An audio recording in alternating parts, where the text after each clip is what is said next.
Daddy ఇంకా ఎంతసేపు ఈ సంతకాల వ్యవహారం? అయిపోయిందిరా. ఎంత 25 చేస్తే అయిపోతాయి. ఏమిటో. ఏమిటి రోయ్, ఫోన్ రాగానే అంత ఆనందపడిపోతున్నావు? అవతల పక్కనది గర్ల్ ఫ్రెండా? డాడీ నేను వేణు రూమ్కి వెళ్ళి అక్కడి నుంచి కాలేజ్కి వెళ్తాను. బాయ్. ఓకే.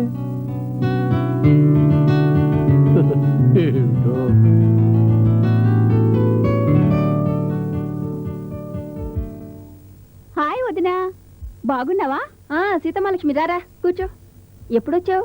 ఇప్పుడే వచ్చాను. ఒక్కదానివే వచ్చావా? లేదు, మమ్మీ కూడా వచ్చింది. వదినా నీకు గుడ్ న్యూస్. ఏంటి? నేను ఫస్ట్ క్లాస్ లో పాస్ అయ్యాను. కంగ్రాట్స్. ఓకే, కంగ్రాట్స్ ఏనా?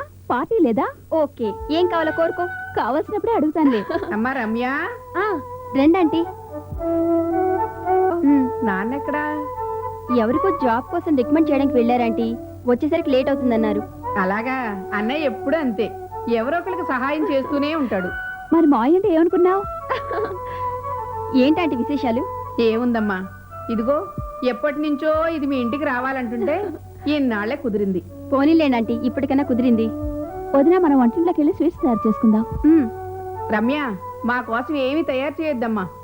మా సీతామహాలక్ష్మి పుట్ట అల్లరి పిల్ల, అదేం చేస్తుందో దానికే తెలీదు. పర్వాలేదులే ఆంటీ, నేను స్వీట్స్ చేసి పెడతాను. మీరు వెళ్ళి రెస్ట్ తీసుకోండి. డాడీ వచ్చేసరికి ఎలాగో లేట్ అవుతుంది.